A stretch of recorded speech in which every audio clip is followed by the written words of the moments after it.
कोणते असे घटक आहे की जे आपण खाल्ल्यानंतर आपली स्किन ग्लो करू शकते किंवा आपले केस अजून चांगले होऊ शकतात? मग डेली एक फ्रूट खाणं गरजेचं आहे. आयुर्वेदामध्ये एखाद्या सावळा व्यक्तीला तुम्ही गोरा करू शकतात का? केसांना शॅम्पू लावणं गरजेचं आहे का? भरपूर मुलांमध्ये आजकाल ही समस्या आहे, त्यांचे केस आहे ना विरळ असतात, भरपूर पाहिजे तसे घनदाट नाही मिळत त्यांना केस. तर त्यासाठी काय ऑप्शन आहे आयुर्वेदामध्ये? आयुर्वेदामध्ये सनस्क्रीनला ऑप्शन काय आहे दुसरा? कॅम्फर वॉटर पण स्किनसाठी छान आहे, ते पण आपल्याला हायड्रेटेड आणि असं थंड वाटतं. काही व्यक्तींना ना मस येतात अशा बारीक बारीक मानेवर असतात, भरपूर ठिकाणी बॉडीवर असतात. त्या कशामुळे येतात मॅम आणि त्याच्या मागचं कारण काय असतं नेमकं? मुलतान माती वापरतात काही महिला चेहऱ्याला लावण्यासाठी. तुम्हाला काय वाटतं ती का लावली जाते? मुलतान माती का लावावी? जरी तुम्ही आयुर्वेदिक किंवा नॅचरल घटक ट्राय करणार असाल तर सुद्धा एकदा कन्सल्ट करून योग्य डॉक्टरांशी मगच ते तुम्ही स्टार्ट करा, कारण की प्रत्येकाची स्किन वेगळी आहे, त्यावरती उपाय पण वेगळे आहेत. जरी ते नॅचरल घरातल्या घरात जरी मिळणारे असतील तरी ते सगळ्यांना सूट होतीलच असं नाही, त्याचा ऍडव्हर्स दुष्परिणाम पण होऊ शकतो. काही लोक आहे ना, त्यांचं वय जरी कमी असेल तरी ते म्हातारे दिसायला लागतात. त्याचं कारण काय असतं? काही मुलींचे जे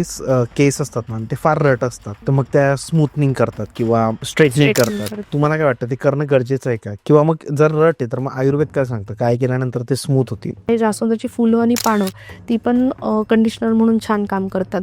मग ती तुम्ही बॉईल करू शकता. आणि जपा जे आहे म्हणजे जास्वंदाचं फूल वगैरे, ते ॲज अ कंडिशनर पण छान काम करते. हे दोन्ही भरपूर गोष्टींमध्ये, भरपूर औषधांमध्ये कोरफड वापर केला जातो. तर अजून कोरफडचं महत्व काय सांगा स्किन आणि हेअरच्या याच्यासाठी? जर बघितलं बॉलिवूडमध्ये जे ऍक्ट्रेस बघतो आपण, मोस्टली ऍक्ट्रेस ज्या असतात त्यांची स्किन खूप सुंदर वाटते मॅम. म्हणजे ते कशामुळे? मग ते काय करतात? जेवढे आपण कमीत कमी प्रोडक्ट्स वापरू चेहऱ्यावरती किंवा स्किनवरती, हेअरसाठी, तेवढं आपली स्किन किंवा हेअरची हेल्थ चांगली राहते. मुलींना किंवा मुलांना दोघांमध्येच हा इश्यू आहे की पिंपल्स येतात ना, ते पिंपल्स घालवण्यासाठी आयुर्वेदामध्ये काय ऑप्शन आहे आपल्याकडे? डार्क स्पॉट्स असतील, पिंपल्स येऊन गेल्यानंतर जे पॅचेस राहतात किंवा अंग असेल तर डेली म्हणजे आठवड्यातून एकदा आपण चंदन आणि हळदीचा वगैरे लेप लावू शकतो.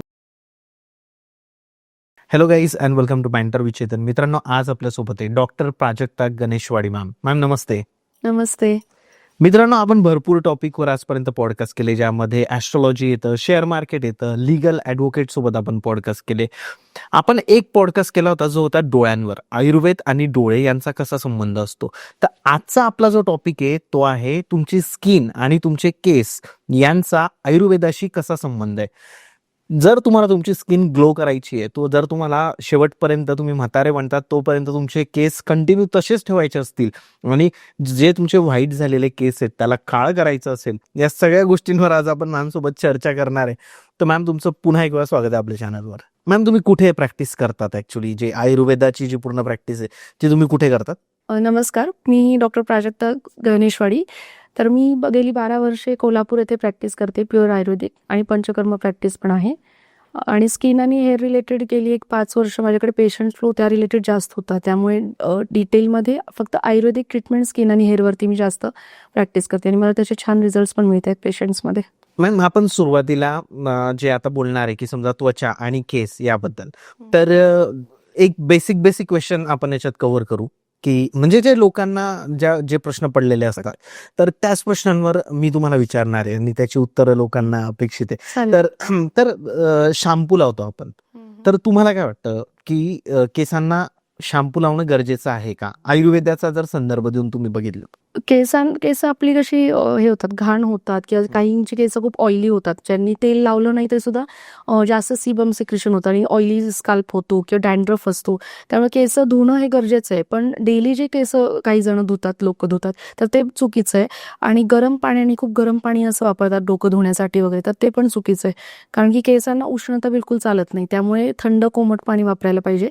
आणि डेली न करता अल्टरनेटिव्ह किंवा ॲटलिस्ट आठवड्यातून 2दा तुम्ही हेअर वॉश केला तर चांगलं आहे, ते म्हणजे करायलाच पाहिजे. शॅम्पूने केला तरी चालेल का? पण तेच पुढे सांगत होते की शॅम्पूने करण्याऐवजी आपण थोडंसं जे काही आधी पूर्वापार लोक वापरत होते की रिठा शिके काही आहे किंवा त्याची पावडर आता मिळते बाजारात, तर त्यांनी जर हेअर वॉश केलं तर नॅचरली आपली जे काही शॅम्पूचे साईड इफेक्ट्स होतात, जसं की हेअर ड्राय होणं, स्काल्पमध्ये ड्रायनेस येणं आणि पूर्ण त्वचा तिथली कोरडी होऊन परत वृक्षता वाढून केस निस्तेज होतात. म्हणजे शॅम्पू वापरला तर कंडिशनर पण गरजेचं आहे, पण तेच जर आपण रिटा शिके काही वगैरे वापरलं तर ते माइल्ड हे आहेत, स्वच्छता करणारे असे हे आहेत, घटक आहेत. त्यामुळे ते जर वापरलं तर आपल्याला परत वेगळ्या कंडिशनरची किंवा वेगळ्या परत प्रोडक्ट्सची गरज नाही पडत. म्हणजे निसर्गापासून आपण हे केलेलं बनलेलो आहे, त्यामुळे नैसर्गिक गोष्टी जेवढ्या आपण वापरू तेवढ्या त्या आपल्या हेल्थच्या दृष्टीने किंवा स्किन हेअरचे सगळे प्रॉब्लेम्स हे अवॉइड करण्यासाठी जास्तीत जास्त हर्बल आयुर्वेदिक नैसर्गिक गोष्टींचा आपण पर्याय निवडला पाहिजे. वापरला पाहिजे. म्हणजे शॅम्पू तुम्ही असं म्हणताय की शॅम्पूपेक्षा जर तुम्हाला शिकेकाई भेटली हा तर त्याचा वापर करा, ते जास्त बेटर आहे. आणि दुसरी गोष्ट अशी की जास्त गरम पाण्याने नका तुम्ही केस धुवू, केसांना ते नाही चालत. आणि मग तेल लावतात भरपूर लोक, खूप तेल लावतात. तर तेल रोज लावणं योग्य आहे का? किंवा काही आपण बघितलं असं की तेलाने अशी मॉलिश केली जाते केसांची, तर ते म्हणजे चांगलं आहे की वाईट आहे? आयुर्वेदात तर सांगितलेलं आहे की रोज अभ्यंग करायला पाहिजे. मग केसांना तर आपल्या टाळूला लहान मुलांचे पण आपण टाळू भरतो लहानपणीच, मग ते पण त्या रिलेटेड की तिथे आपलं तिथून पोषण जास्त प्रमाणात होतं आणि तो आपल्या बॉडीचा मेन वरचा क्राऊनचा पोर्शन आहे, त्यामुळे तिथे ॲब्झॉर्प्शन जास्त प्रमाणात होतं आणि तिथे पिट्युटरी ग्लँड वगैरे असे महत्त्वाचे ऑर्गन्स आहेत. मग तिथून ते आपल्या पूर्ण बॉडीचं हे होतं, मेंटल स्ट्रेस कमी होतो किंवा पूर्ण पोषण बॉडीचं तसं होतं. त्यामुळे रोज डोक्याला तेल लावणं ॲक्च्युली आयुर्वेदानुसार सांगितलेलं आहे, त्यामुळे ते करायला पाहिजे. थोडं कमी प्रमाणात का होईना पण कोमट करून थोडंसं तुम्ही मसाज हे आपल्या स्काल्पच्या ठिकाणी टाळूच्या ठिकाणी रोज केलं तर जास्त ते हेल्पफुल किंवा बेनिफिशियल आहे. तसंच तळपायाला ते तेल रोज लावायला सांगितलंय, की कानामध्ये तेल रोज घालायला सांगितलंय, नाकामध्ये तेल घालायला सांगितलंय. असं आयुर्वेदानुसार पूर्ण होल बॉडी अभ्यंग करायला सांगितलेलं ॲक्च्युली रोज. पण ते रोज पॉसिबल होत नाही, मग त्यांना जेव्हा पॉसिबल आहे ॲटलिस्ट आठवड्यातून 2दा-3दा एकाच दिवशी पूर्ण चंपी करणं ॲक्च्युली चुकीचं, कारण की ते एका दिवसात किंवा एका रात्रीत किती केस आपली ॲब्झॉर्ब करणार. त्यापेक्षा रोज थोडं थोडं आपण लावलं तर ते डेली थोडं ॲब्झॉर्प्शन होतं आणि हेअरफॉल किंवा हेअर ग्रेइंग वगैरे समस्या आपल्या टळतात. करेक्ट. म्हणजे तेलही गरजेचं आहे. फक्त एक प्रत्येक गोष्टीचं असं लिमिट असतं, तुम्ही बोलले त्यावेळेस ते झालं पाहिजे. केसांना ना लोक जेल लावतात भरपूर लोक, आणि आजकाल वॅक्सी आले नवीन नवीन की जे लावतात, ज्यामुळे केस सेट होतात असे एका साईडला. तर मग ते योग्य आहे की अयोग्य आहे? आणि त्याच्यासाठी आयुर्वेदामध्ये पर्याय काय काय करू शकतो व्यक्ती? केसांना किंवा स्किनला कुठलेही जे प्रोडक्ट्स वापरतो पण ते मोस्टली तर सगळे केमिकल्स किंवा ह्यांनी तयार केलं असतं, त्यामुळे ते थोडासा त्याचा साईड इफेक्ट किंवा थोडेसे हानिकारक घटक असतातच. त्यामुळे शक्यतो आपल्याला जेवढं जमेल तसं ते अवॉइड करणं जास्त गरजेचं आहे. पण जर काही फंक्शन असेल, सेट होतच नसेल तर तुम्हाला ते वापरणं अनिवार्य असतं. पण तुम्ही त्याला ऑप्शन म्हणून ॲलोवेरा जेल मिळतात सध्या, ते वापरू शकता. कोरफड डायरेक्टली पण कोरफडीचा गर पण जर कुंडीमध्ये तुमच्या नॅचरल जर असेल अवेलेबल तर तो वापरू शकता. कोरफडची जेल पण गर पण आहे तो नंतर ड्राय होतो आणि ज्या पण आपण केसांना तशा तेव्हा जर त्या शेपनी ठेवलं तर तसेच राहतात. म्हणजे वॅक्स किंवा जेलच्या ऐवजी तुम्ही कोरफडीचं गर वापरू शकता. दुसरं अंड्याचं जे पांढरं आहे ते पण त्याच्यासाठी आहे. पिवळ्या ह्याचा वास येतो, पण अंड्याचंच पांढरं बरोबर आपण टॅक्टफुली जर ते काढलं एका वाटीमध्ये वेगळं आणि ते ॲज अ कंडिशनर किंवा ॲज अ जेल पण ते वापरू शकतो तुम्ही. एक्झॅक्टली. मॅम, याच्यात जसं तुम्ही ॲलोवेराचा वापर सांगितला, कोरफड आपण म्हणतो, तर कोरफडचा आणि आयुर्वेदाचा खूप गहन संबंध आहे असं म्हटलं जातं. कारण भरपूर भरपूर गोष्टींमध्ये, भरपूर औषधांमध्येही कोरफड वापर केला जातो.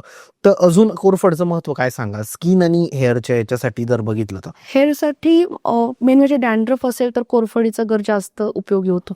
की जर डॅन्ड्रफ असेल तुम्हाला, तो मग कुठलाही असो, वेट आणि ड्राय असे 2 प्रकार येतात. मग ड्रायमध्ये त्याचे असे हे पडतात खांद्यावर वगैरे आणि कपाळावर पण पडतात, त्यामुळे मग पिंपल्स वगैरे येतात मग लोकांना. आणि वेटमध्ये ते चिकटून राहतो तिथे. मग दोन्ही प्रकारच्या ह्याच्यामध्ये अंघोळीच्या आधी, डोकं धुण्याच्या आधी तो जो गर आहे कोरफडीचा, किंवा मग ताजी कोरफड अवेलेबल नसेल तर अलोवेरा जेल पण वापरू शकता. तो पूर्ण स्काल्पला लावायचा, मुळाशी लावायचा आणि ते 1-2 तासांनी नंतर मग हेअर वॉश करायचा. नॉर्मल पाण्याने हेअर वॉश केला तरी चालतो किंवा मग रिठा शिकेकाईच्या पाण्याने हेअर वॉश करू शकतो. असं एक आठवड्यातून 2दा किंवा 3दा तुम्ही कोरफड लावून हेअर वॉश केला तर डॅन्ड्रफ बऱ्यापैकी पूर्ण जातो. आणि स्किनवरती म्हणाल तर टॅनिंगसाठी किंवा उन्हात जाण्याआधी ॲज अ सनस्क्रीन म्हणून, नॅचरल सनस्क्रीन म्हणून ॲलोवेरा तुम्ही जेल लावून, ॲलोवेरा जेल किंवा नॅचरल ॲलोवेराचा पल्प जो आहे गर आहे तो लावून तुम्ही जाऊ शकता. स्किन तुमची हायड्रेटेड राहते आणि टॅनिंग वगैरे पण होत नाही त्याने. बरोबर आहे. आपण पाहिलंय की भरपूर मुलांमध्ये आजकाल ही समस्या आहे की त्यांचे केस आहे ना विरळ असतात भरपूर. त्यांना नाही पाहिजे तसे घनदाट नाही मिळत त्यांना केस. तर त्यासाठी काय ऑप्शन आहे आयुर्वेदामध्ये दिलेलं की त्यांचे जे केस जे विरळ झाले तर ते थोडे दाट व्हावे, तर यासाठी काय ऑप्शन तुम्ही सांगाल आयुर्वेदामार्फत?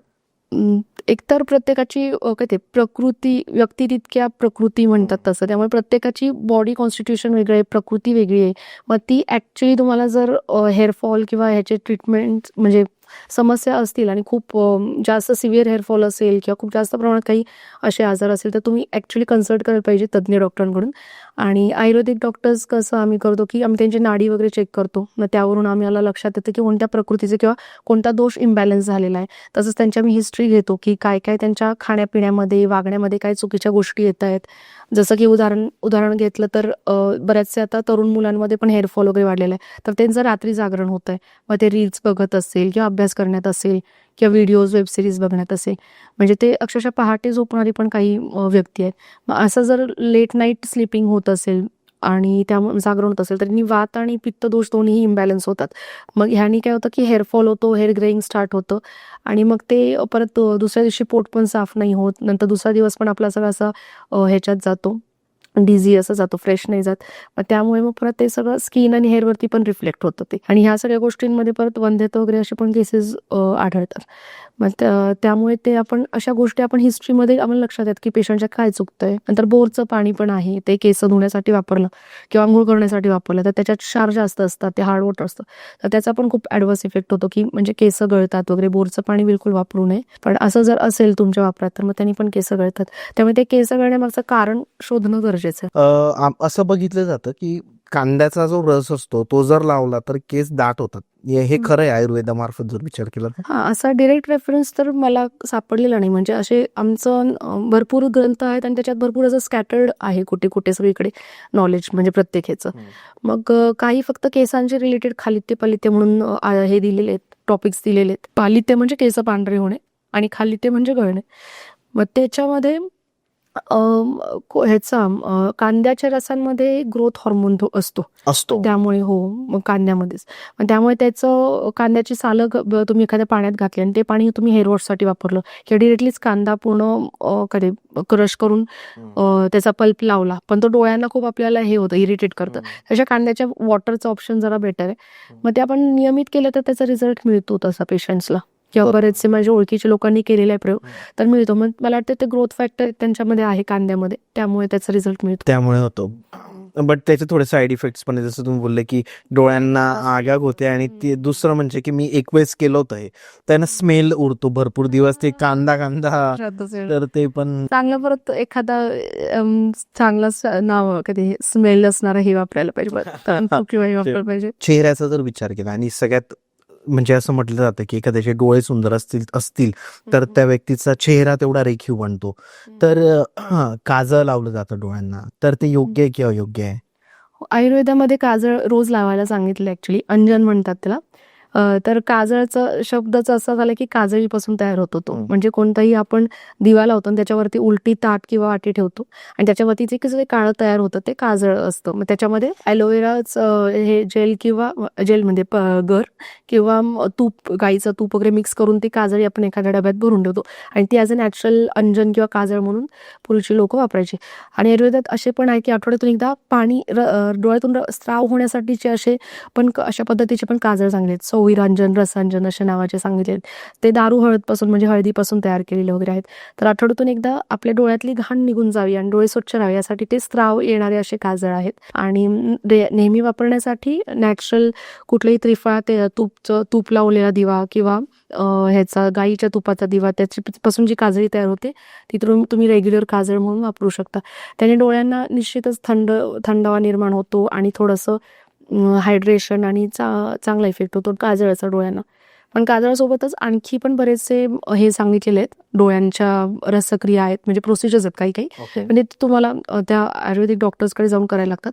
पण नेत्रतर्पण म्हणून एक प्रोसिजर आहे, त्याच्यामध्ये आपण उडीद डाळीचं पीठ असं डोळ्याभोवती आळं करतो आणि आतमध्ये एक औषधी तूप घालतो आणि ते डोळे उघडझाप करायचे असतात. ज्यांना चष्म्याचा नंबर जास्त आहे किंवा आईसाईट ज्याने ड्रायनेस जास्त आहे, लाल होतात डोळे किंवा जास्त स्क्रीन टाईम ज्यांचं जास्त आहे, IT प्रोफेशनल वगैरे असणाऱ्या लोकांचं, तर मग अशा लोकांना डोळे रखरखतात. मग ही जी नेत्रतर्पण किंवा नेत्रबस्ती म्हणतात ह्या प्रोसिजरला, तर त्यानं छान फायदा होतो. पण ती आपल्याला डॉक्टर्सकडे जाऊन करायला लागते आणि एक बिडालक म्हणून एक प्रकार सांगितलाय आणि त्याच्यामध्ये औषधी हे असतात पावडर्सचा आम्ही कॉम्बिनेशनचा केलेला आहे आणि त्याचा एक लेप करतो आम्ही डोळ्यावरती. फक्त आपल्या मधल्या पापण्या सोडून भोवतीनं सगळीकडे तो लेप करायचा आणि मग तेव्हा तो डोळा जो आहे तो मांजरीच्या डोळ्यासारखा दिसतो. बिडाल म्हणजे मांजर म्हणून त्याला Okay. बिडालक म्हटलेले. म्हणजे दोन्ही डोळे असे ठेवले म्हणजे ते मी काढलेत काही पेशंटचे लेप लावलेला आणि डोळे जर असं एकत्र वळलं तर ते मांजरीच्या डोळ्यांसारखे दिसतात. मग ही ते डोळ्याखाली काळी वर्तुळ असणं किंवा पफिनेस असणं, काहींच्या डोळ्याखाली सूज वगैरे पण येते किंवा जे काही थंडावा वगैरे म्हणजे उष्णता असते डोळ्यामध्ये तर ती कमी करण्यासाठी ते बिडालकचा उपयोग होतो. म्हणजे एकंदरीत पाहायला गेलं तर काजळ हे चांगलंच. काजळ त्याच्यासोबत ज्या तुम्ही गोष्टी सांगितल्या की डोळ्यांना थोडा थंडावा वगैरे पाहिजे तर त्या वस्तू IT चे लोक पण लावू शकतात कारण त्यांना कंटिन्यू डोळ्यांना असं हे असतं. एक औषधी प्रकारचे लेप वगैरे ते लावू शकतात ते लहान मुलांचा जर विचार केला आपण तर आजकाल आपण बघतो की लहान मुलांना लहानपणापासूनच फाउंडेशन वगैरे किंवा लिपस्टिक वगैरे या सगळ्या गोष्टी लावल्या जातात. तर हे योग्य आहे मॅम की अयोग्य आहे?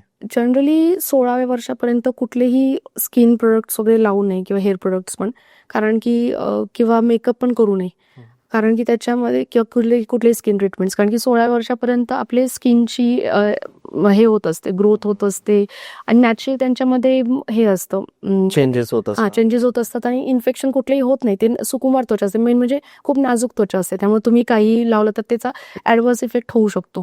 त्यामुळे शक्यतो ते अवॉइड करायचे आणि जरी लावलं तर ते पटकन जरासं लवकर हे करून काढून म्हणजे जो काही इव्हेंट असेल किंवा ते झालं तर मग ते लगेच पुसून टाकलेलं बरं.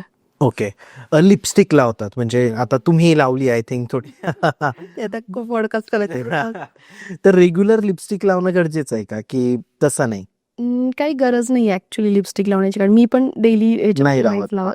कारण की कसं आहे लिपस्टिक हा प्रकार पण फॉरेनर्स जेव्हा आपले आले ब्रिटिशर्स वगैरे तर तेव्हा त्या बायका धूम्रपान प्रचंड प्रमाणात करायच्या सिगरेट स्मोकिंग मग सिगरेट स्मोकिंग करून त्यांचे लिप्स काळे व्हायचे मग ते काळे लिप्स त्यांना मास्क करण्यासाठी ते लिपस्टिक लावायला लागले. ओके. पण तसं भारतीय स्त्रियांमध्ये नाही त्यांचे नॅचरलीच लिप पिगमेंट्स छान आहेत म्हणजे रोझी लिप्स म्हणतात तशा पद्धतीचे असतात आणि कुठली व्यसनं पण आपल्या इथल्या स्त्रियांना एवढे काही जास्त नाहीत मेन म्हणजे धूम्रपान तर कोण करतच नाही जास्त स्त्रिया खरे तर सिटी सोडली तर पण इतक्या प्रमाणात की होठ काळे होतील इतक्या प्रमाणात तरी नसतं. नाही करत.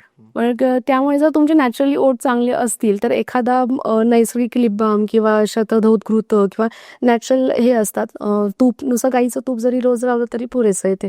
पण एखाद्या फंक्शनसाठी वगैरे तुम्हाला त्यातल्या त्यात थोडेसे आयुर्वेदिक लिपस्टिक्स वगैरे पण प्रकार आलेले आहेत ते तुम्ही म्हणजे हे यूज करू शकता लावू शकतात तसे आयुर्वेदिक लिपस्टिक वगैरे त्याच्यामुळे थोडं हे होतं. हां थोडंसं म्हणजे जे काही मी ऑब्झर्व केलं की जे नॉर्मल लिपस्टिक्स जे आहेत ते केमिकल्स पासून केलेले ते लावल्यानंतर पण नॅचरल ओठांचा कलर परत काळपट होतो आपला त्यामुळे म्हणजे त्याचा साईड इफेक्ट असेल तो लिपस्टिकच्या नंतरचा लावल्यानंतर पण त्यामुळे तो अवॉइड केलेला बरं. बरोबर आहे.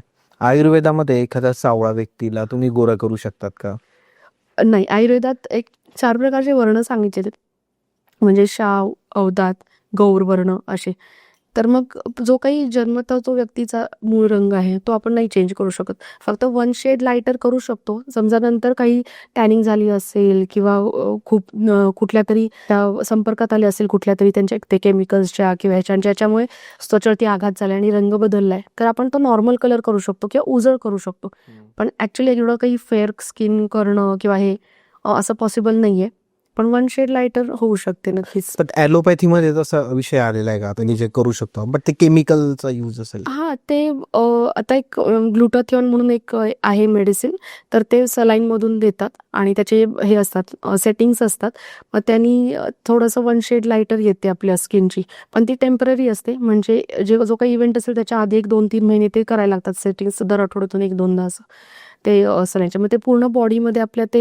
जे काही औषध आहे ते पूर्ण व्हेन्समधून ते जातं पूर्ण बॉडीमध्ये ते रिॲक्ट करतं आणि 1 शेड लाईटर होते त्याच्याने पण ते डॉक्टरांच्या अंडर गायडन्स अंडर करायला लागतं तिकडे जाऊन. पण मग हे थोडं रिस्की नाही वाटत का? हा रिस्की थोडंसं आहे ते ऍक्च्युली लिव्हर डिझीजसाठी ते हे केलं होतं काय ते मेडिसिन ॲज अ यूज केलं होतं आणि त्याच्या साईड इफेक्ट म्हणून ते त्वचा त्यांची पांढरी व्हायला लागली त्या पेशंट्सची मग कॉस्मेटिकमध्ये ते ॲज अ मेडिसिन म्हणजे ते ट्रीटमेंट म्हणून ते यूज करायला लागले असं झालं ते. तूप जे असतं मॅम घी ज्याला म्हणतात की तूप तर तुपाचा आणि आपल्या त्वचेचा काही संबंध आहे का? म्हणजे तुपाचा वापर कसा केला गेला पाहिजे आपल्या त्वचेसाठी किंवा आपल्या केसांसाठी? मग तुपाने काय होतं, कांती वगैरे आपली ग्लो जो आहे तो नॅचरल आपला येतो.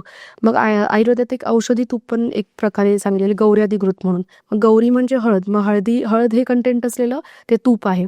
म्हणजे काही समजा एखादा इव्हेंट असेल तर त्याच्या आधी एक 10 दिवस आपण ते तूप खायला स्टार्ट केलं तर एक आठवड्याभरात आपल्याला ग्लो यायला स्टार्ट होतो.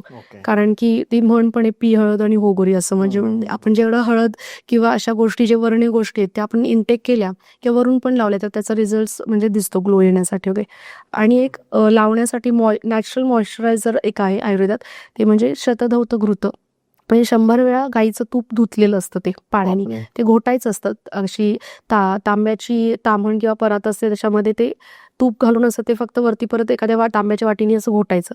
पाणी घालायचं आणि ते घोटायचं आणि ते परत पाणी ओतून असं 100 वेळा ते हे करायचं असतं, घोटायचं असतं. ओके. मग ते जे तूप मग ते 100 वेळा धुतल्यानंतर ते तूप असं क्रीम सारखं सॉफ्ट असं छान होतं. म्हणजे पॉन्ड्सची किंवा अशी क्रीम जी असते अशा पद्धतीचे व्हाईट अशी ती क्रीम तयार होते तुपाची. आणि ती ॲज अ मॉइश्चरायझर, तसंच सनबर्न, हीट बर्न्स, काही भाजलं कापलं तर तिथे ते तुम्ही वापरू शकता. फक्त त्याचं शेल्फ लाईफ कमी, कारण की ते पाण्यात आपण धुतो त्यामुळे आठवडाभर राहतं ते. फ्रीजमध्ये वगैरे ठेवून आठवडाभर राहू शकतं ते. ओके. त्याचे बरेच रील्स पण आहेत अवेलेबल ऑनलाईन आणि इझी आहे तो प्रकार करता येण्यासारखा. त्यामुळे नॅचरल मॉइश्चरायझर आणि हे कधी छान स्किनसाठी एक हे ग्लो वगैरे येण्यासाठी शतधौत घृत ऑल स्किन टाईप्सला, ऑइली स्किन सोडली तर सगळ्या स्किन टाईपला चालू शकते. उन्हात जातो आपण, ठीक आहे, उन्हात गेल्यानंतर मग टॅनिंग होते किंवा आजकाल सनस्क्रीन लावले जातात जर आपण बघितलं तर तुम्ही काय सांगाल आयुर्वेदामध्ये सनस्क्रीनला ऑप्शन काय आहे दुसरा? सनस्क्रीनचे ते 2 ऑप्शन्स मला माहीत असेल, मी सांगितले तेच आहेत. शतधौत घृत एक आहे, छान ऑप्शन आहे तो. कारण की स्किनचं हायड्रेशन पण राहतं आणि मॉइश्चर पण मेंटेन राहतं. आणि दुसरं ॲलोवेरा आपण वापरू शकतो. कोरफड. आणि उन्हात जाऊन आल्यानंतर चेहरा धुण्यासाठी आपण रोज वॉटर वगैरे वापरू शकतो. म्हणजे जे काही थोडंसं हीट रेजमुळे, UV रेजमुळे आपल्याला थोडंसं जे काही उष्णता जर अशी शरीर हे झाली स्किनवरती, ती लगेच मग ते रोज वॉटरची ॲज अ टोनर म्हणून वापरून ते आपण हे करू शकतो, रिड्यूस करू शकतो ती हीट. ओके. रोज वॉटर पण कसं होतं, नॅचरल तयार केलेलं घरात आपलं जास्त बेटर पडतं. कारण की जर विकतचे केलं तर त्याच्यामध्ये ते टिकण्यासाठी काही असे हे घातलेले असतात, प्रिझर्वेटिव्ह आणि अल्कोहोल वगैरे बेस असतात. त्यामुळे त्या कधी कधी असं स्किनला इरिटेट करतं. त्यामुळे त्यात पण नॅचरली केलेलं असं पद्धतीनं ते तुम्ही परचेस करा किंवा घरातल्या घरी तयार करा. असं कसं बनवता येतं मॅम रोज वॉटर? काही प्रोसिजर तुम्हाला माहिती आहे? हा, तसं सिम्पल आहे पण ते करता यायला पाहिजे व्यवस्थित. फार काही नाही. गुलाब आपलं आणायचा, त्याच्या पाकळ्या तोडायच्या आणि 1 लिटर पाणी अंदाजे घेऊन ते बॉईल करायचं. आणि उकळी आल्यानंतर मग ते गॅस बंद करायचा आणि ते गुलाब डायरेक्टली त्या पाण्यात अख्खं पेटवून मीठ टाकून आणि झाकून ठेवायचं एक 10 मिनिटं. मग त्यांनी ते त्याचे जे अर्क आहेत गुलाबाचे ते त्या पाण्यामध्ये उतरतात. इव्हन त्या गुलाबाचा कलर पण पिंक असेल, रेड असेल तर तो कलर पण त्या पाण्यामध्ये उतरतो लगेच. फक्त एवढंच की ते आपण घरी केल्यामुळे शेल्फ लाईफ कमी असतं. म्हणजे एक आठवडाभर तरी राहू शकतं ते तेवढं. म्हणजे वीक मध्ये 2-3 वेळेस वापरू शकतो? वापरू शकतो. फेस वॉशसाठी वापरू शकतो. तशाच पद्धतीने गुलाबाच्या ऐवजी कापूर पण वापरतायत. कॅम्फर वॉटर पण असं स्किनसाठी छान आहे. ते पण आपल्याला हायड्रेटेड आणि असं थंड वाटतं. बरोबर. यूज करू शकतो. हे दोन्ही पण ॲज अ टोनर म्हणून शेवटची स्टेप म्हणून तुम्ही घरातल्या घरी असं वापरू शकतो. मुलींना आजकाल आपण असं बघितलं, म्हणजे मुलींना किंवा मुलांना दोघांमध्येच हा इश्यू आहे की पिंपल्स येतात मॅम. आणि ते पिंपल्स घालवण्यासाठी आयुर्वेदामध्ये काय ऑप्शन आहे आपल्याकडे? पिंपल्सची कसं मी म्हटलं तसं कारण पहिला शोधणं गरजेचं आहे. त्यामुळे एकतर कारण माहिती पाहिजे. त्यातल्या डॉक्टरकडे तुम्ही पिंपल्सची ट्रीटमेंट घ्यायला पाहिजे. पण बेसिक मी सांगेन की एकतर तुमचं पोट साफ होतंय का चेक करा. नंतर मुलींमध्ये जर पिरियड सायकल्स इरेग्युलर असतील, पाळी अनियमित असेल तरी सुद्धा पिंपल्स येतात. नंतर पिंपल्स कुठल्या भागात येत आहेत आपल्या चेहऱ्याच्या त्यावरून पण आपण थोडासा अंदाज बांधू शकतो की कशामुळे येत आहेत. असं हनुवटीवरती येत असेल तर ते इरेग्युलर पिरियड्सच्या सायकलमुळे असतं. गालावर वगैरे येत असेल तर ते इनडायजेशनमुळे, पोट साफ न झाल्यामुळे येतात किंवा जास्त उष्णता शरीरामध्ये राहिल्यामुळे होतं ते, ॲसिडिटी वगैरे असेल तर. आणि कपाळावरती येतात ते जनरली डॅन्ड्रफ वगैरे असतो त्या लोकांना. कारण की ते डॅन्ड्रफचे बारीक कण ते कपाळावरती पडतात आणि मग ते बारीक असे बारीक पुरळसारखे दिसतात ते. त्यामुळे कुठल्या भागात येत आहेत आणि तुमचे थोडेसे हिस्ट्री घेतल्यानंतर मग ते लक्षात येईल की काय कारण आहेत असं आहे. आणि त्याला मग क्युअर करण्यासाठी आपण आयुर्वेदामध्ये काय करू शकतो? जनरली आपण ऑब्झर्व केलं तर ऑइली स्किन जी आहे, ज्यांची आहे, त्यांना पिंपल्स येण्याची टेंडन्सी जास्त आहे. मग त्यांना एकच सांगेन की तुम्ही दर 2 किंवा 4 तासांनी साध्या पाण्याने चेहरा धुवायचा. ते पाणी चेहरा धुतल्यानंतर जे काही क्लॉग्ड पोर्स आहेत ते ओपन होतात. जे काही थोडेसे मायन्यूट पार्टिकल्स असतात जे अडकलेले असतात आपल्या स्किनच्या पोर्समध्ये, ते वॉश आउट होतात आणि त्यामुळे मग पिंपल्स येण्याची टेंडन्सी कमी होते. आणि मी म्हटलं तसं आपल्याला कारणं शोधायला लागतात. मग ती आपण शोधली आणि मग पिंपल्ससाठी बरेच आहेत. म्हणजे मी आयुर्वेदिक असे हे पण तयार केलेत. Anti acne face wash, soaps, gels वगैरे ते पण वापरू शकतो आपण. पिंपल्स आल्यानंतर काही वेळेस ते आपण त्याच्याशी हे करतो, फोडतात आणि मग ते खड्डे तसेच राहून जातात आणि मग ते कंटिन्यू काही मुलींचे चेहरे असे असतात की ज्यांच्या चेहऱ्यावर पूर्ण खड्डे होऊन गेलेले असतात. त्याच्यासाठी काही ऑप्शन आहे का आपल्याकडे आयुर्वेदामध्ये? मुळात म्हणजे पहिला मी सजेस्ट करेन की पिंपल्स आल्यानंतर त्याला बिलकुल हात नाही लावायला पाहिजे आपण. पण ते काही लोकांना खूप प्रमाणात इचिंग वगैरे होते आणि त्यामुळे ते नॅचरली टेंडन्सी ते काही खाजवतो आपण आणि नंतर ते फुटतात. म्हणजे त्याची जी सायकल आहे ती डिस्टर्ब होते. म्हणजे ते पिंपल वाढतो, फुटतो आणि नंतर मग तो हील होतो. ते हिलिंग प्रोसेस नीट नाही झाल्यामुळे इथे अडथळा निर्माण होतो. आपण स्वतःच ते फोडून तिथे अर्धवट त्याची हे करतो. त्यामुळे मग ते व्यवस्थित हील होत नाही आणि मग तिथे मग ते त्याचे डेड टिश्यूज राहतात, स्कार्स तयार होतात. मग त्याला पिट्स आणि स्कार्स म्हणतात. आणि त्याला आयुर्वेदामध्ये एक 2-3 औषधी वनस्पती आहेत. अर्जुन नावाचं एक झाड आहे, त्याचं खोड जे आहे, बार्क आहे त्या ट्रीचा, तर तो उगावून लावू शकतो आपण त्याच्यावरती. डेली लावल्यानंतर मग ते फरक पडतो, ते हील होतात. तसंच एक सारिवा म्हणून एक वनस्पती आहे, त्याचं मूळ आहे, ते पण लावल्यानंतर उगाळून त्याचा लेप लावला त्या खड्ड्यांवर तर मग ते हील होतात. पण हे डेली करायला पाहिजे आणि ह्या वनस्पती अवेलेबल होतातच असं नाही बऱ्याच वेळा. तर मग ह्या गोष्टींच्या म्हणजे ह्या कॉम्बिनेशनपासून तयार केलेलं पिट स्टॉप जेल म्हणून एक आहे प्रोडक्ट. तर ते जेल फॉर्ममध्ये मी ते हर्ब्स हे केलेले आहेत, इन्फ्यूज करून ते तयार केलेले. मग ते डेली लावल्याने बऱ्याच जणांचे पिट्स वगैरे स्कार्स भरून आले. आणि दुसरं म्हणजे मॉडर्न ट्रीटमेंट म्हणून आपण तर PRP म्हणून एक ट्रीटमेंट आहे किंवा मायक्रो निडलिंग डर्माब्रेशन. तर त्याच्यामध्ये काय करतात की आपलं रक्त काढतात आणि त्याच्यामध्ये प्लाझ्मा सेपरेट करतात सेंट्रिफ्यूज मशीन. प्लाझ्मा म्हणजे ते प्रोटीन्स असतात एक प्रकारचे आणि मग ते बारीक आपली ह्याची इन्शुलिन सिरिंज असते, म्हणजे डायबिटीजचे लोक घेतात जे, त्या निडलनी ते स्कार्स जिथं आहे त्याच्याबरोबर खाली ते हे इंजेक्ट करतात. मग त्याने ते स्कार्स वगैरे हील होतात. पण ही पण एक 6 महिन्याची प्रोसिजर, म्हणजे दर 21 दिवसांनी एकदा तरी रिपीट करायला लागते. मग ते तुमचे कॉस्मेटिक प्रॅक्टिस करणारे डॉक्टर्स करतात जनरली. त्यांच्याकडे जाऊन कन्सल्ट करून तुम्ही ही ट्रीटमेंट फेस PRP किंवा मायक्रो निडलिंग अशा ह्या 2 प्रोसिजर्स आहेत ते करू शकता. आणि आयुर्वेदिक म्हणाल तर हे असं लेप किंवा एक औषधी तेल आहे, तुम्ही सांगितली जेल फॉर्म मधले ते औषध आहे किंवा ते झाडांचे लेप लावणं किंवा मग एक औषधी तेल आहे तर ते तेल वगैरे लावणं, अशा गोष्टी करू शकतो, त्यांनी ते हील होतात. काही व्यक्तींना ना मस येतात अशा बारीक मानेवर असतात किंवा भरपूर ठिकाणी बॉडीवर असतात. त्या कशामुळे येतात मॅम आणि ते त्याच्या मागचं कारण काय असतं नेमकं आणि ती घालवण्यासाठी काय ट्रीटमेंट आहे आयुर्वेदमध्ये? आता आयुर्वेदात ना 3 दोष सांगितलेले आहेत, वात, पित्त, कफ, असे 3 दोषांपासून शरीर बनलेले आहे. तर प्रत्येकाच्या बॉडीमध्ये त्या दोषांचा कमी जास्त प्रमाण असतं. मग त्यानुसार त्यांचे हे दिसतात, म्हणजे ज्यांचे जन्म घेताना किंवा पोटात असताना, गर्भात असताना ते काय कॉन्स्टिट्यूशन होईल त्या दोषांचं, त्यानुसार त्यांची स्किन कशा पद्धतीची असणं, केस कशा पद्धतीचं असणं, असं ते हे होतं, डेव्हलपमेंट होत जाते. मग त्या काळात जर वात दोष जास्त झाला असेल बेबीमध्ये निर्माण झाला, त्यामुळे त्याचे केस मग ड्राय असतात. वात प्रकृतीच्या लोकांचे केस ड्राय किंवा कर्ली हेअर ज्यांचे असतात ते पिंगट कलरचे असतात. मग ते तसे ड्राय स्किन आणि ड्राय हेअरवाले सगळे ते वात प्रकृतीवाले असतात.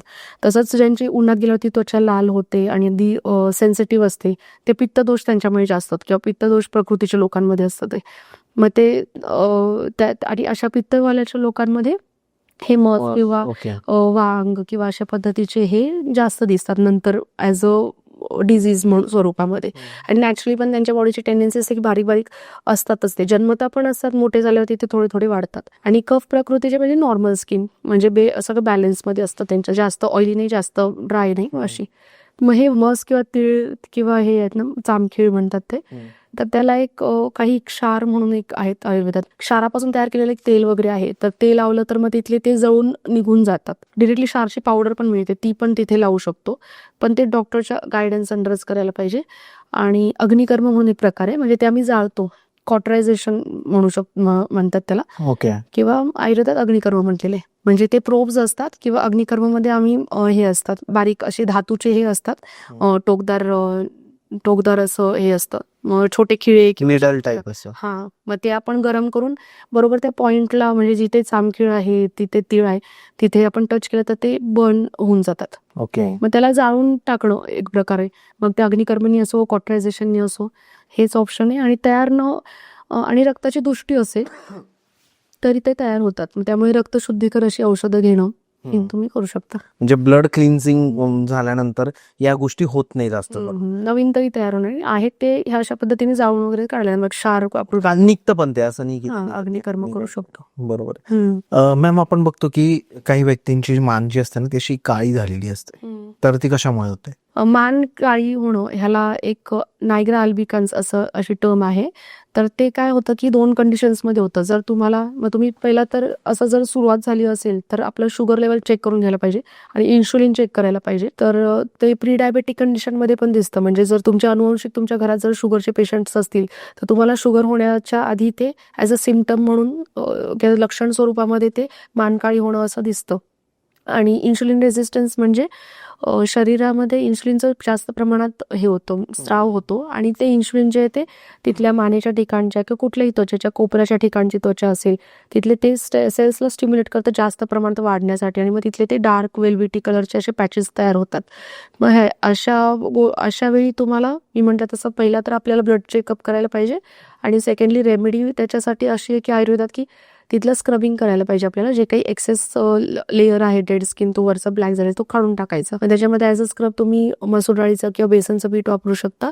आणि त्याच्यात मिक्स कशात करायचं तर ते टोमॅटोचा किंवा बटाट्याचा किस करून त्याचा ज्यूस काढायचा, फ्रेश ज्यूस, आणि त्याच्यामध्ये मिक्स करून निघायचा. बटाट्याचा ज्यूस आणि टोमॅटोचा पण ज्यूस दोन्ही पण ॲज अ ब्लिचिंग एजंट काम करतात किंवा ते व्हाईटनिंग करतात ते तिथे टॅन स्किनचं. अशा पद्धतीने तुम्ही डेली स्क्रबिंग आणि हे केलात, आणि त्याच्यानंतर वरतून चंदनचा लेप वगैरे असं लावला तरी बऱ्यापैकी फेरर तिथली स्किन होते. पण त्याचं रूट कॉज जे आहे ते आपल्याला ब्लड टेस्ट करून वगैरे ते शोधायला पाहिजे की का होतंय तसं. कारण ते डायबिटीस असू शकतो किंवा आणि पीसीओडी मध्ये वगैरे पण होतं तेच तसं. ओके. महिलांमध्ये होत असेल तर, कारण की वेट गेन होतं त्यांच्यामध्ये, त्यामुळे होतं. बरोबर. मॅम, आता कुणाचे केस जर पांढरे झाले आणि त्याला ते कलरफुल करायचे तर ते कलर करतात, तर तुम्ही आयुर्वेदामध्ये कलर करणे योग्य आहे का की नाही? आयुर्वेदात पण कलर हेअर्सचे हे करण्यासाठीचे, कलर करण्याचे किंवा रंग हे करण्यासाठीचे असे फॉर्म्युलेशन्स दिलेले आहेत. मग त्याच्यामध्ये माका फर्स्ट 1 नंबरला येतो, भृंगराज म्हणतात. त्या माक्याचं तेल आहे ते वापरू शकता तुम्ही, किंवा त्याची पावडर आहे ती तुम्ही ॲज अ लेप लावू शकता केसांना, आणि इंटरनल पण खाऊ शकता. पण बेसिकली त्याच्या मागे रिझन्स काय ते शोधायला पाहिजेत आपण. अकाली जर का केस पांढरत असेल तर ते पित्तदोष तुमचा वाढलेला आहे त्यामुळे होऊ शकतं, रात्री जागरणामुळे होऊ शकतं, इंडायजेशनमुळे होऊ शकतं, जास्त प्रमाणात तुम्ही खारट पदार्थ खाताय, तिखट पदार्थ खाताय, पापड, लोणची, पॅक्ड फूड, बिस्किट्स, ह्या सगळ्यांमध्ये ते मिठाचं क्षाराचं प्रमाण जास्त असतं. तसंच बोरचं पाणी वापरताय केस धुण्यासाठी, तर मग ह्या सगळ्यांमुळे पण हे होतं, केस लवकर पांढरी होतात. मग हे सगळं अवॉइड करायचं असेल तर इमिजिएट रिझल्ट हवे असेल तर तुम्हाला हेअर कलर शिवाय दुसरं ऑप्शन नाही आहे. पण आयुर्वेदात पण काही असे फॉर्म्युलेशन सांगितले, पण ते हळूहळू काम करतात. मग ते तुम्हाला डेली किंवा आठवड्यातून 1-2दा असं डेली लावायला पाहिजे. बेसिक मेहंदीमध्ये हे तुम्ही चूर्ण ॲड करू शकता. मग आवळा चूर्ण आहे त्याच्यात, भृंगराजचं माकाचे पावडर आहे त्याच्यामध्ये ॲड करू शकता. मग हे तुम्ही डेली वापरलं. मंडूर भस्म एक ॲड करतात. अशा पद्धतीने कस्टमाइज थोडंसं हेअर कलर हे येण्यासाठीची अशी तुम्ही नॅचरल मेहंदी वापरू शकता. पण ती रिपीट वापरल्यानंतर त्याचा जाड थर, म्हणजे पहिला केस तांबूस होतील, लाल होतील, नंतर मग ते नंतर ब्राऊन होतील, मग डार्क ब्राऊन होतील, मग ब्लॅक शेड यायला लागेल. म्हणजे असे जास्त दिवस कन्सिस्टंटली फॉलो करायला. कंटिन्यू जर केलं तर फरक पडतो. आयुर्वेदाचं तसंच म्हटलं आहे की तुम्ही एक गोष्ट कन्सिस्टंटली करताय तर मग त्याचा फरक पडत जातो. स्त्रिया फेशियल करतात आजकाल, तर तुम्हाला काय वाटतं ते योग्य आहे की काय? आपल्या स्किनची नॅचरल टेंडन्सी असतेच, दर 21 दिवसांनी आपली खालची वरची डेड स्किन निघून जाते आणि खालतून चांगली नवीन स्किन तयार होते. पण काहींच्या बाबतीत ती 21 दिवसात ती सायकल कंप्लीट होत नाही. टॅनिंग राहतं, डेड स्किन तशीच राहते, वांग किंवा असे मेलेझमाचे हे असतात, डार्क स्पॉट्स असतात. मग ज्यांची लवकर स्किन शेडिंग होत नाही, डेड स्किन लगेच निघत नाही, त्यांनी नियमित फेशियल्स केलेलं कधी पण चांगलं आहे. पण त्यातल्या त्यात फेशियलमध्ये आपण मेडिफेशियल्स म्हणून प्रकार आहेत, म्हणजे ॲस्थेटिक्सचे फक्त स्किन प्रॅक्टिशनर्स आहेत, डॉक्टर्स जे आहेत ते ॲस्थेटिक वेगवेगळे तुमच्या स्किनला सूट होणारे सिरम्स वगैरे वापरून ते हायड्रा फेशियल किंवा मेडिफेशियल्स करतात. मग ते तुम्ही करायला पाहिजे कस्टमाइज तुमच्या स्किनच्या टाईपनुसार आणि प्रॉब्लेमनुसार. आणि दुसरं, आम्ही आयुर्वेदिक डॉक्टर्स बरेचसे आयुर्वेदिक फेशियल करतो, तर त्याच्यामध्ये आम्ही सगळे आयुर्वेदिक घटक वापरतो ॲज अ क्लेन्झर, क्लेन्झिंगसाठी, स्क्रबिंगसाठी, नंतर डीप पोर क्लेन्झिंग, मॉइश्चरायझिंग आणि शेवटी टोनर म्हणून पण सगळे आपले आयुर्वेदिक घटक वेगवेगळ्या प्रकारचे पावडर्स असतात, चूर्ण असतात, ते सगळे आम्ही कस्टमाइज वापरतो आणि ते आयुर्वेदिक फेशियल्स करतो. नंतर एक नावरा फेशियल म्हणून येतो, केरळमध्ये वगैरे साऊथकडे जास्त प्रमाणात करतात. ओके. तर त्याच्यामध्ये तांदूळ शिजवलेला असतो आणि ज्येष्ठमध पण हे आहे, वर्ण्य आहे सांगितलेलं, म्हणजे ग्लो येण्यासाठी किंवा टॅनिंग कमी करायला.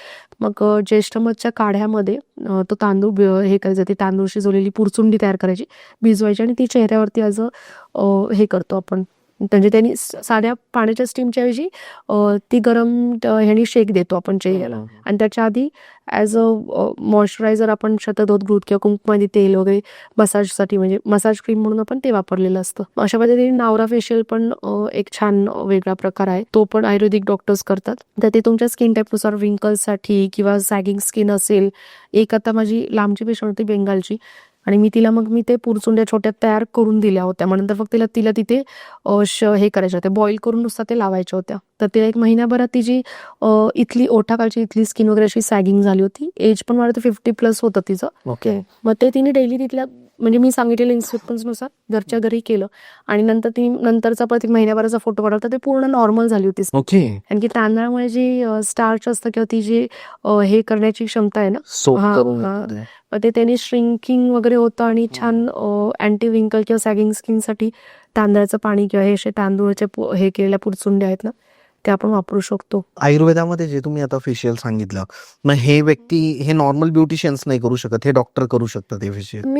त्यांनी आता बऱ्याचशा कंपनीजनी पण आयुर्वेदिक फेशियल्स किंवा हर्बल फेशियल्स काढलेले, पण त्याच्यामध्ये बेस जो आहे तो तेच असतो, त्यांचे क्रीम्स असतात वेगळे, त्याच्यामध्ये अगदी अल्प प्रमाणात, कमी प्रमाणात ते काहीतरी आयुर्वेदिक घटक घालतात त्याच्यामध्ये, मग ते हर्बल होतं त्यांचं. पण मी म्हटलं तसं आपल्या स्किन टाईपनुसार वेगवेगळे हे घटक निवडावे लागतात. कस्टमाइज केलेलं बेटर. मग ते तुम्हाला ॲक्युरेट पाहिजे असेल आणि छान रिझल्ट पाहिजे असेल तर शक्यतो आयुर्वेदिक डॉक्टर्स जे असे प्रॅक्टिस करतात त्यांच्याकडे जाऊन केलेलं कधीही बेटर आहे. मुलतान माती वापरतात काही महिला चेहऱ्याला लावण्यासाठी. लावण्यासाठी तर तुम्हाला काय वाटतं, ती का लावली जाते? मुलतान माती का लावावी? लेप लावतात ना असं? त्याच्यामध्ये स्किन व्हाईटनिंगचा इफेक्ट येतो. जनरली चंदन पण आमच्या म्हणजे आयुर्वेदात खूप छान वर्णन केलं लावण्यासाठी. हळद आणि चंदन दोन्ही पण ॲज अ लेप लावू शकतो आपण चेहऱ्यावरती. हायपर पिगमेंटेशन असेल, म्हणजे कुठे डार्क स्पॉट्स असतील, पिंपल्स येऊन गेल्यानंतर जे पॅचेस राहतात, किंवा अंग असेल, तर डेली म्हणजे आठवड्यातून एकदा आपण चंदन आणि हळदीचा वगैरे लेप लावू शकतो. पण त्याच्यामध्ये मुलतानी माती पण ॲड करू शकतो. पण मुलतानी माती कशी जराशी जास्त ड्राय पडते, त्यामुळे जर तुमची ड्राय स्किन असेल तर जनरली मुलतानी माती अवॉइड करा, कारण की ती आणखी तुमच्या स्किनला ड्राय करेल. आणि कुठलाही फेस पॅक जो आहे तो पूर्ण वाळू नाही द्यायचा. पूर्ण वाळला की तो जास्त स्किनला श्रिंक करतो किंवा ड्राय करतो. त्यामुळे अर्धवट ओला असतानाच हे करायचा.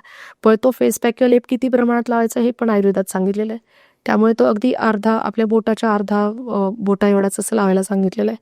माहिष चर्मवत वगैरे सांगितलं आहे, म्हणजे काय म्हशीच्या कातड्याच्या साईज एवढा, म्हणजे त्या काळी हे असेल.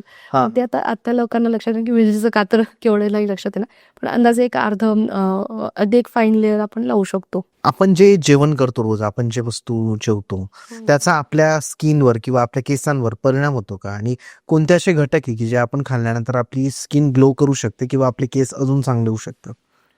आहाराचा आणि केसांचा, स्किनचा खूप खूप घनिष्ठ संबंध आहेच. कारण की आपण जे काही खातो किंवा जे काही जसं काही वागतो ते आपल्या स्किनवर किंवा हेअर्सवरती रिफ्लेक्ट होतं.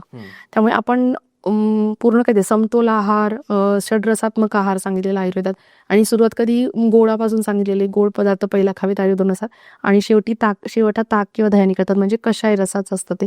अशा आणि सगळं पूर्ण ताट पण आपलं रंगीत पाहिजे. एवढं काही अगदी पॉसिबल होत नाही, पण त्यातल्या त्यात सगळं प्रोटीनयुक्त प्रोटीन्स गरजेचे आहेत शरीराला. कारण की केस पण केराटिन म्हणून प्रोटीनपासून तयार केलेलं आहे. त्यामुळे आपल्याला लावताना पण केसांसाठी मेथीमध्ये प्रोटीन्स आहे, त्यामुळे मेथीचा पेस्ट वगैरे लावतात हेअर ग्रोथसाठी, किंवा मेथीचं पाणी वगैरे करून आपण ते हे करू शकतो, केसांना लावू शकतो आणि पिण्यासाठी वापरू शकतो. पण फक्त मेथी उष्ण आहे, त्यामुळे ज्यांची पित्त प्रकृती, ज्यांना हीटचा त्रास आहे, तर असं मेथी अवॉइड करायचं. पण जनरली असे स्प्राउट्स आहेत वेगवेगळ्या पद्धतीचे, सगळे कडधान्य आहेत, ते तुम्ही डेली खाऊ शकता.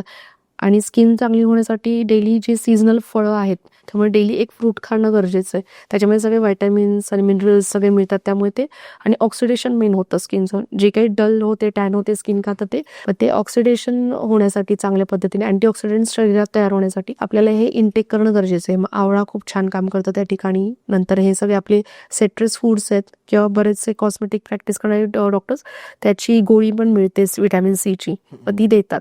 कारण की आहारात त्यांच्या येत नाहीत लिंबू किंवा संत्र, मोसंबी, हे जर खाण्यात आले तर मग ती वेगळी गोळी घेण्याची गरज नाही. हे तुम्ही डेली खाल्लं तर मग चांगली स्किनवरती छान इफेक्ट होतो.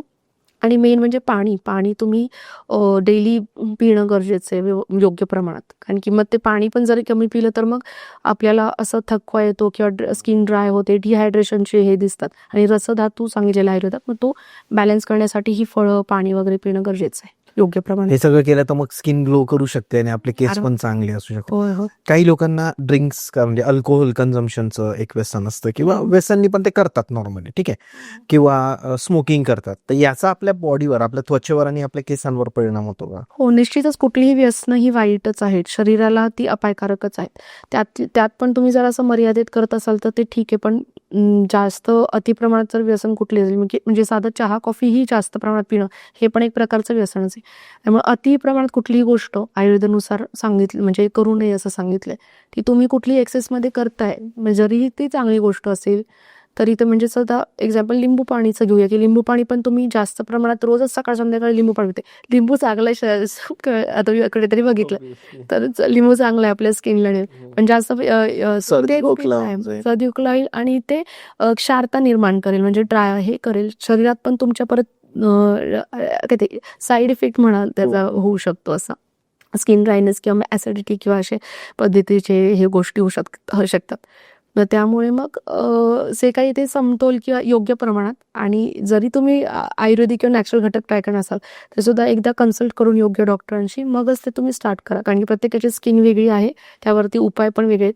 जरी ते नॅचरल घरातल्या घरात जरी मिळणारे असतील तरी ते सगळ्यांना सूट होतीलच असं नाही, त्याचा ॲडव्हर्स दुष्परिणाम पण होऊ शकतो. कारण आपण बघतो की जे लोक रेग्युलर ड्रिंक्स करतात ना, त्यांची स्किन अशी थोडी काळवटून गेलेली असते. काय म्हणते, हा तो मेन राहिला तर वेगळं तेच की आपले मी म्हटलं तसं ऑक्सिडेशन, अँटीऑक्सिडंट्स हे होतात ना शरीरामध्ये. म्हणजे आयुर्वेदात आम ही संकल्पना सांगितली, म्हणजे टॉक्झिन्स म्हणू शकतो आपण. शरीरात ते टॉक्झिन्स साठत राहतात असे हळूहळू. एखाद दिवशी आपण ड्रिंक्स घेतले किंवा स्मोक केलं तर लगेच आपल्याला इफेक्ट नाही दिसत, पण आपण दीर्घकाळ करतो तर त्याच्यानंतर 1 महिना 2 महिन्यांनी काही कालांतराने त्याचा इफेक्ट दिसायला लागतो. त्यामुळे ते नक्कीच अवॉइड करायला पाहिजे. आणि सगळे आपले धातू क्षीण होत जातात आयुर्वेदानुसार. नखांवर असं व्हाईट आलेलं असतं, लहान मुलांच्या जास्त बघितलं गेलं असं, ते कशामुळे येतं? लहान म्हणजे मोस्टली आपण गालावरती वगैरे पण बघतो पांढरे पॅचेस कधी, नंतर नखांवरती पण एखादी पांढरी रेष वगैरे येते, तर ते ब्लड चेकअप करून घ्यायचं. शक्यतो अशा व्यक्तींमध्ये कुठली तरी डेफिशियन्सी असते, व्हिटॅमिन B12 डेफिशियन्सी असते किंवा कॅल्शियम डेफिशियन्सी असते, तर ते कमतरता असेल शरीराची तर ते दाखवण्याचे हे आहेत, शरीराचे मार्ग आहेत की हे आता आलंय. जंत पण असू शकतात, मग ते प्रतिकात्मक दाखवतं शरीर आपल्याला, हे करतं सिम्प्टोमॅटिक. माझ्या आजी होत्या मॅम एक, ज्या आहे ना उन्हात जायच्या आणि मग आल्यानंतर जेव्हा तो चेहरा त्यांचा थोडा असं त्यांना जळजळ व्हायची, मग आहे ना टरबुजाचा साल जी असते, टरबूज आपण म्हणतो, कलिंगड एक्झॅक्टली, तर ते लावायच्या. तर त्याच्याने काय होतं, असं जे आपण लावतो असे साल वगैरे फळांचे, त्याच्याने काही फरक पडतो का? हो, खूप म्हणजे छान इफेक्ट होतो फळांच्या सालींचा. जे काही फळांमध्ये जे घटक आहेत ना, जे व्हिटॅमिन्स आहेत, मिनरल्स आहेत आणि अँटीऑक्सिडंट्सचे घटक आहेत, ते सगळे त्यांच्या सालीमध्ये जास्त प्रमाणात एकवटलेले असतात. त्यामुळे कुठलंही फळ खाताना तुम्ही त्याची साल टाकून न देता पहिला ती चेहऱ्याला लावली तरी कधीही बेनिफिशियल आहे. मग त्याच्यामध्ये केळाची सालं आहेत, नंतर संत्र्याची साल तर वाळवून तुम्ही त्याची पावडर ॲज अ स्क्रब म्हणून पण डेली नंतर वापरू शकता.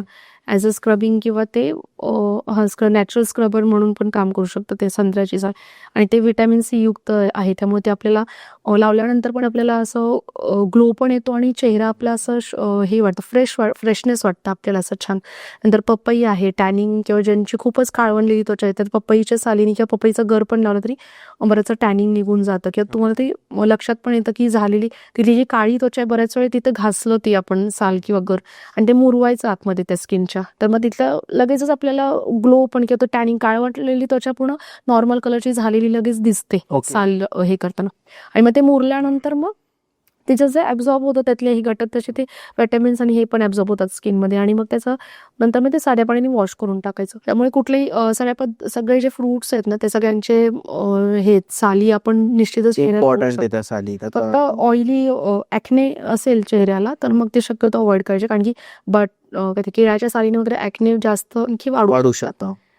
पण नॉर्मल टू ड्राय स्किन असेल, काही स्किनमध्ये प्रॉब्लेम्स नसतील आणि टॅनिंग वगैरे कमी करायला सगळ्या पद्धतीचे फळांचे साली तुम्ही वापरू शकता चेहऱ्यावरती. आपण असं पाहिलंय की काही लोकांना डोळ्यामध्ये संत्र्याचा रस टाकतात. ते लॉजिकली आयुर्वेदानुसार किंवा कसंही ते योग्य आहे का, की चुकीचंच आहे ती गोष्ट, की असं त्याचं काही हे म्हणजे अयोग्य पण नाहीये ती आणि म्हणजे त्याचा काही रेफरन्सच नाहीये, त्यामुळे माहित नाही किंवा पूर्वापार काही गोष्टी लोक करतात त्यानुसार. पण मी म्हटलं त्याचं डोळ्यांचे स्वच्छता किंवा हे करण्यासाठी आपल्या डोळ्यांतून पाणी बाहेर काढणं गरजेचं आहे. मग हे ह्या फ्रुट्सच्या रसाने डोळ्यातून पाणी येतं आणि ते डोळ्यातली घाण निघून डोळे स्वच्छ होतात. तो त्या मागचा हेतू असणार आहे. मी मागाशी म्हणलं तसं त्या पद्धतीची वेगळी हे आहेत, काजळ पण आहेत आयुर्वेदात. पण त्याच्यावेळी तुम्ही कधीतरी ॲज कधी आठवड्यातून एकदा किंवा महिन्यातून एकदा तसं करू शकता, तुम्ही डोळ्यांमध्ये हे घालू शकता. काही लोक आहे ना, त्यांचं वय जरी कमी असेल तरी ते म्हातारे दिसायला लागतात. त्याचं कारण काय असतं? परत एजिंग पण आता सध्या जास्त प्रमाणात दिसतंय. तरुण मुलांमध्ये पण कधी वयामध्ये पण एजिंगचे साईन्स लवकर दिसत आहेत. मग त्यामध्ये परत ह्याच सगळ्या गोष्टी येतात की तुमचा आहार कसा आहे, विहार कसा आहे, रात्री जागरण होतंय का, पौष्टिक तुम्ही जेवण करताय का, आणि मेन म्हणजे रेग्युलर एक्सरसाइज किंवा व्यायाम करताय का. त्यामध्ये पण फक्त जिमला जाणं म्हणजे आम्ही व्यायाम नाही कन्सिडर करत. आयुर्वेदिक आम्ही डॉक्टर जास्त योगा किंवा प्राणायामवरती जास्त फोकस करतो. कारण की जे काही मसल स्ट्रेंथ फक्त जिममध्ये बिल्ड होते, पण जे माइंड आणि बॉडीचं हे आहे सोल कनेक्शन किंवा माइंड बॉडीचं रिलॅक्सेशन आणि कनेक्शन जे आहे ते योगाने साध्य होतं, समतोल साध्य होतो. मग त्यामुळे प्राणायाम जे आहे ते खूप इम्पॉर्टंट आहे स्किनच्या, म्हणजे अँटी एजिंग आपल्याला हे पाहिजे असेल तर.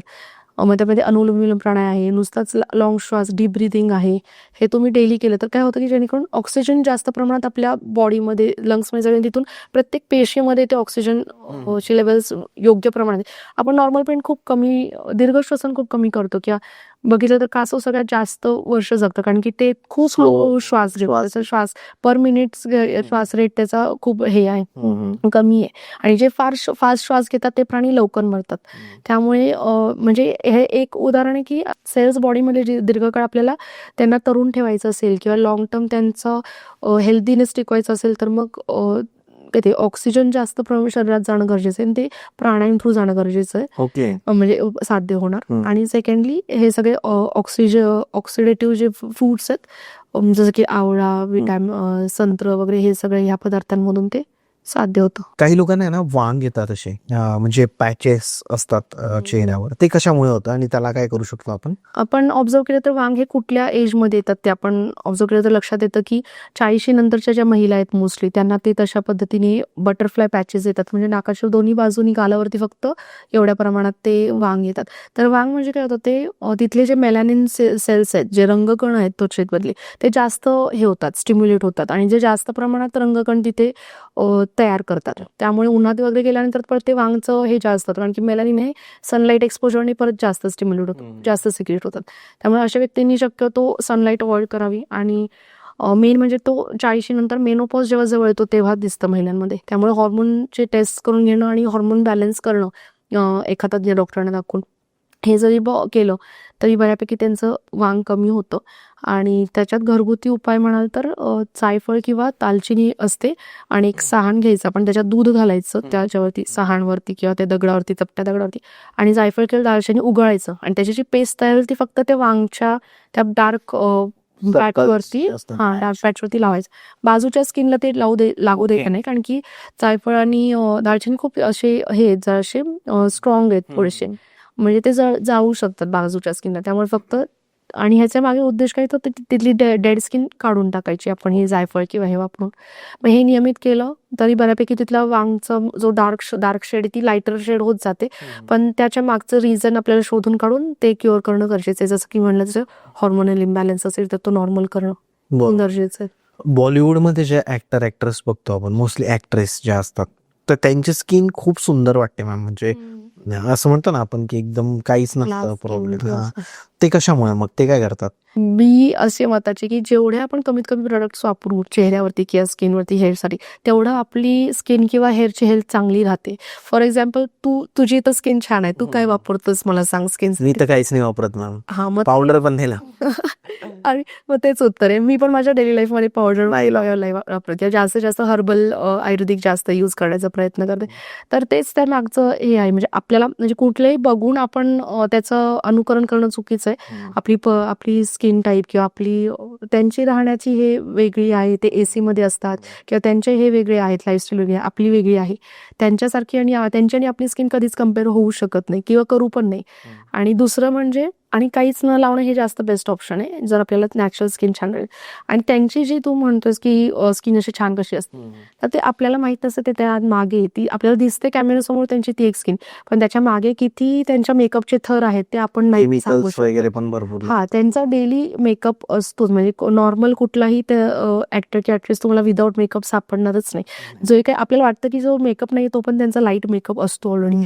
मग आणि दुसरे म्हणजे जे पाश्चात्य देशांमध्ये जे कॉस्मेटिक ट्रीटमेंट्स आहेत ते आता हळूहळू भारतात आले. त्याच्यामध्ये बोटॉक्स ट्रीटमेंट आहे, फिलर्स आहेत, तर वेगवेगळे प्रकारचे असे मेडिसिन्स आहेत. ते इंजेक्शन, मी मग असे PRPचं जे म्हटलं, तर तशा पद्धतीने ते इंजेक्शन्स चेहऱ्यामध्ये देतात. मग ते आता मी म्हटलं तसं आपण पोटातून जे विटॅमिन्स आणि हे खातो, मिनरल्स, ते सगळे प्रोटीन्स वगैरे ते त्यांच्या चेहऱ्यात इंजेक्ट करतात. आणि मग ते तिथले चेहऱ्याचं स्किनचं पोषण करणं किंवा मग ते रिंकल्स वगैरे कमी करणं, अशा गोष्टी. म्हणजे 90चे पण जे ऍक्टर्स आहेत ते अगदी म्हणजे 30-40च्या एज होईल, पण त्याच्या मागे हेच रिझन की ते स्किन ट्रीटमेंट्स घेतात, पण ते काही आउट नाही करत की ही स्किन ट्रीटमेंट, ते नाही सांगत. मग त्याच्यामध्ये हे मोठे महागडे ट्रीटमेंट्स असतात की बोटॉक्स, फिलर्स वगैरे. पण ते काही आपल्याला सामान्य माणसांना शक्य नाही किंवा करू पण नाही मी तर म्हणेन. कारण की जेवढं नॅचरली, जेवढं निसर्गाच्या सोबत आपण राहू ना, तेवढं आपलं नॅचरली स्किन ग्लो आणि हे होतं, बेटर होत जातं. काही मुलींचे जे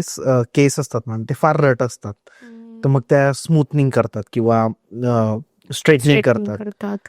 ते इज इट ओके? म्हणजे तुम्हाला काय वाटतं, ते करणं गरजेचं आहे का? किंवा मग जर रट आहे तर मग आयुर्वेद काय सांगतं, काय केल्यानंतर ते स्मूथ होतील?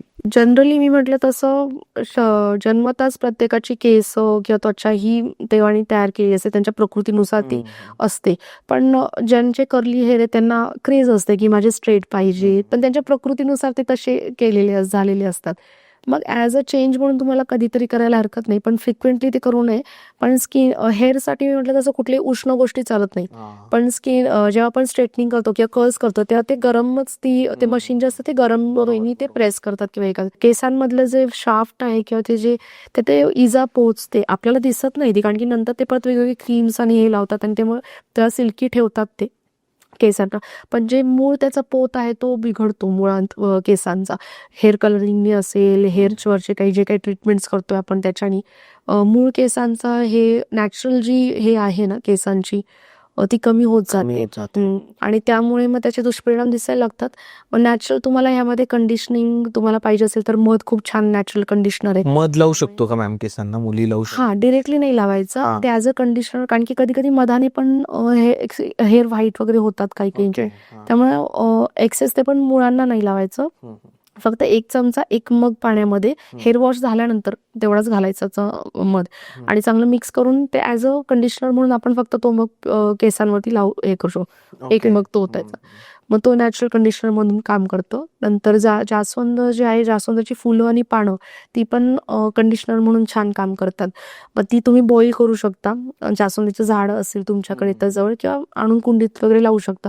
पण त्यातले पानं पण अशी सॉफ्ट असतात, लुसलुशीत अशी असतात. त्याच्यामध्ये म्युसिलेज असतं असं वरती बाकीच्या झाडांच्या कम्पेअर केलं तर अशी गुळगुळीत असतात जास्वंदाची पानं. आणि जपा जे आहे म्हणजे जास्वंदाचं फूल वगैरे ते केसांच्या हेअर ऑइल्समध्ये वगैरे वापरायला सांगितलेले. त्याच्यामध्ये म्हणजे केसांसाठी वापरायला सांगितलेले, चांगले त्याच्यात घटक आहेत, नैसर्गिक घटक जे हेअर ग्रोथसाठी वगैरे चांगले आहेत. ते ॲज अ मॉइश्चर कंडिशनर पण छान काम करते हे दोन्ही. मग अंघोळीच्या वेळी तुम्ही नंतर ॲज अ कंडिशनर म्हणून हे वापरणार असाल तर ते बॉईल करायचं. थोडं कोमट झालं की फक्त हेअर वॉश झाल्यानंतर 1 मग ह्याचा घालायचा जास्वंदाच्या पाण्याचा. त्याने पण छान नॅचरल कंडिशनिंग होतं तुमचं. Ma'am thank you so much. खूप छान माहिती दिली तुम्ही. म्हणजे मला असं वाटतं की तुम्ही ज्या गोष्टी सांगितल्या त्या जरी लोकांनी फॉलो केल्या तरी सुद्धा त्यांची स्किन आणि त्यांच्या केसांमध्ये भरपूर फरक पडू शकतो. ज्याही लोकांना कन्सल्ट करायचं तुमच्यासोबत तर ते कोणत्या पद्धतीने करू शकतात? काय बेस आहे तुमच्यासोबत कनेक्ट करायचे? माझा आता तुम्ही नंबर तर डिस्प्लेला मी लावणारच आहे, डिस्क्रिप्शनमध्ये आहे. त्याच्यात डिरेक्टली तुम्ही व्हॉट्सअप मेसेज किंवा कॉल केला तरी चालेल. आणि अपॉइंटमेंट घेऊन शक्यतो हे करा. म्हणजे तो फर्स्ट कॉल असेल तो अपॉइंटमेंट शेड्यूल करण्यासाठी असेल निश्चितच. मग त्याच्यामध्ये आपण ऑनलाईन कन्सल्टिंग पण प्रोव्हाइड करते मी आणि ऑफलाईन कन्सल्टिंग आहे. मी कोल्हापूरमध्ये माझं क्लिनिक आहे. तिथे स्किन हेअर ट्रीटमेंट्स आयुर्वेदिक मॉडर्न दोन्ही पण आहेत. मग तुम्ही कोल्हापूर किंवा त्या जवळपास राहत असाल तर मग क्लिनिकला व्हिजिट करा डिरेक्टली. आणि नसेलच पॉसिबल तर आपण ऑनलाईन कन्सल्ट करून तुमच्या घरी नंतर मग त्या रिलेटेड मेडिसिन्स वगैरे मी पाठवू शकते. मग त्यासाठी व्हॉट्सअप किंवा तो नंबर तर दिलेलाच आहे. हां, करू शकता तुम्ही कधी. Thank you so much ma'am. मला पण इथे बँटर विथ चेतन या पॉडकास्ट चॅनलवर आमंत्रित केल्याबद्दल धन्यवाद.